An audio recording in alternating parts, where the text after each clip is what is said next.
I found it in a stack of old Austrian farm papers, the kind nobody asks for anymore. A citation, an official notice, typed, stamped, filed away. A farmer up in the mountains had built his garden beds the wrong way, and the authorities wanted them gone. Too high, too strange, not how a proper field is supposed to look. And here's the part that stuck with me. While the inspectors were measuring his beds and writing him up, that same farmer was pulling food out of a mountainside where nothing was supposed to grow. Lemons in the Alps, cherries on a slope you could barely stand on. 10 times the harvest of the neighbors who did everything by the book. So I went looking for what he actually did. And it turned out to be the simplest thing in the world. He buried wood. That's it. He took the logs and the branches everyone else burned or hauled away, and he buried them under his garden. And those buried logs kept his soil alive and watered for 20 years. I'm going to tell you exactly how it works, and I'm going to tell you why a method this good more or less vanished from the record. Because it didn't disappear by accident. Stay with me. By the end, you'll understand why the tidiest fields are often the hungriest ones. His name was Sepp Holzer. The farm was called the Kremeterhof, sitting somewhere between 3,000 and 5,000 feet up in the Austrian Alps. Now, I want you to picture that for a second. That's not garden country. That's the elevation where the growing season is short, the wind comes down off the rock, and the water either runs straight off the slope or freezes. Most people up there grew a little hardy grass and called it a year. Holzer looked at the same mountain and heard something different. He started burying wood. Whole logs, old stumps, branches, the woody debris that piles up on any piece of land. He laid it down in long mounds, covered it over with turned-up sod and leaves and soil, and he planted into the top of those mounds.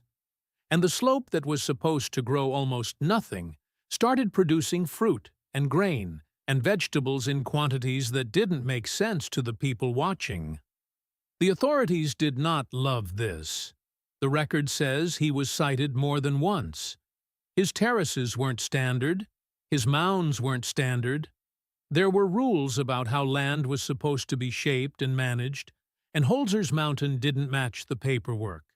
So he paid the penalties. And then he kept building. Because he had something the paperwork didn't. He had the harvest. Every fine he paid, he answered with another season of food coming off ground that the rules said should be bare. I'll come back to how that ended. Hold on to it. First, I want to take the lid off the thing, because the why of it is even better than the story. Here's the mechanism, in plain terms. A log is a sponge, not a metaphor, a physical sponge. When wood sits in moist, warm ground long enough, fungi move in and start breaking it down. And as the structure opens up, it fills with a maze of tiny pores. Those pores hold water. A single cubic meter of well-rotted wood can hold somewhere around 300 liters of water. 300. Buried under your bed. Quiet. Doing nothing but waiting. And it doesn't just hold the water. It hands it back.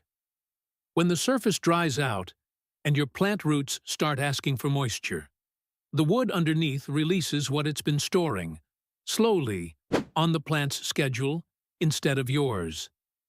There was a study published back in 1996 in a soil science journal called Geoderma that measured decomposing wood, increasing the rate water soaks into the ground by something like 100 to 300% compared to the soil around it. That's not a folk tale. That's a measurement. The buried wood pulls the rain down and stores it instead of letting it run off the slope. Then there's the part most people never hear about. Heat. When fungi and microbes break down wood, they give off energy, and some of that energy is warmth. A decomposing log is, very quietly, a furnace. Up in Holzer's alpine garden, the soil sitting over his buried wood ran measurably warmer than the ground around it. That's why he could push a season further than the mountain should have allowed. The wood wasn't just watering his plants. It was keeping their feet warm. And the fungi do one more thing. As they spread through the buried wood, they lay down threads, mycelium, a fine white network that runs through the whole mound. That network moves water and nutrients around, from where there's plenty to where there's need. So the bed isn't a pile of dirt with some logs in it. It's a living system, with a water tank, a heater, and a delivery network, all running on wood that everyone else throws away. Now, if it's this good, why don't you already know about it? Why isn't this on the front of every garden magazine? Here's where I have to be honest with you about what changed, because it's not a conspiracy with a villain. It's something quieter and, in a way, worse. It's a habit. Somewhere in the early part of the last century, farming got mechanized. Tractors, implements, machines that needed room to turn and a flat, even surface to run on. And the whole idea of a good field shifted. A good field became a tidy field, straight rows, level ground, nothing in the way. A long, lumpy mound of buried wood is the enemy of a machine. You can't drive over it. You can't plow it. It doesn't fit the geometry the equipment demands. So the mounds went away, not because they stopped working, but because they were inconvenient to the new way of doing things. And then came the other half of it, the bottle and the bag. Once you can buy fertility in a sack and water from a hose, why would you spend a weekend burying logs? The modern way had an answer for everything, and the answer was always something you purchase again next spring. A buried wood bed that feeds itself for 20 years is a wonderful thing for a gardener, and a terrible thing for anyone selling inputs by the season. Nobody had to ban it. They just stopped mentioning it. And one generation forgot to tell the next. That's the thing about a method like this. It doesn't get burned. It gets filed. It sits in an old book, in a citation, in a language people stop reading, and the silence does the rest. So let me hand it back to you, because the whole point of digging this up is so you can use it. Here is how you build one, and I'll give you the cautions too, because a couple of them matter. Start with a trench, or just start on bare ground if your soil drains well.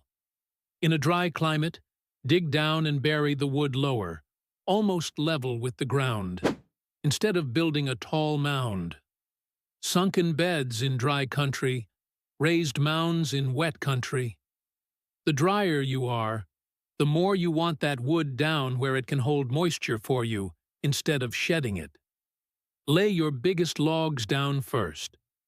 That's your core, your water tank.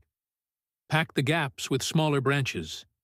Then turn your sod upside down over the wood, grass side down, and pile on leaves, old straw, compost, whatever you've got. Cap the whole thing with 6 inches to a foot of soil. A fresh mound can stand 2, 3, even 5 feet tall, because it's going to settle as the wood underneath softens. Now, the cautions, and please don't skip these. First, the wood. Use hardwoods and ordinary softwoods that rot clean: oak, maple, alder, poplar, birch, apple. Do not use black walnut. Black walnut carries a compound called juglone that poisons a lot of garden plants, and you do not want it leaching up through your bed for years. Go easy on fresh cedar and other rot-resistant woods. They'll work eventually, but they break down slowly and can hold things up. And this one is not optional. Never use treated lumber, painted wood, or construction scraps. Whatever chemistry is in that wood is going straight into your soil and then into your food. Buried wood means clean, natural wood, Nothing from the hardware store. Second caution, and this is the one that trips people up in the first year. As that fresh wood starts to break down, the microbes doing the work get hungry for nitrogen. And for a season, they'll pull it right out of the soil around them. If you plant straight into a brand new mound and do nothing else, your leaves will go pale and yellow, and you'll think the whole thing failed. It didn't. The wood is just borrowing. So in that first year, feed the top. Work in compost, aged manure, grass clippings, a nitrogen-rich green layer. After the first season, the balance flips, and the bed starts paying you back instead of borrowing. From then on, it's giving. And that's really the whole secret. A little patience in year one buys you a decade or more of a bed that waters itself, warms itself, and feeds itself. So, what happened to Holzer? The man kept building. The fines kept coming, and he kept paying them, and his mountain kept producing food it had no business producing. And slowly, the thing turned around. People came to see it. The citations that were supposed to prove he was doing it wrong ended up proving the opposite, because there it was, growing, undeniable, season after season on a slope where the experts said it couldn't be done. The paperwork said no. The harvest said yes. And the harvest is hard to argue with when it's sitting in a basket in front of you. I think about that a lot, going through these old records. How often the thing that works gets written up as a problem, and the thing that sells gets written up as progress. How a method good enough to feed a family for 20 years can sit in a filed-away notice in a language nobody reads, just waiting for somebody to go looking. Well, somebody went looking, and now you know too. So here's what I want from you. Tell me, down in the comments, what's the oldest growing trick you've ever seen actually work? The kind of thing a grandparent or an old neighbor did that nobody talks about anymore. I read these. I write the good ones down, because that's how this stuff survives, one person remembering out loud. And if you've got a corner of the yard where nothing wants to grow, that's the spot. That's where you bury the wood. The record's open now. Keep it that way.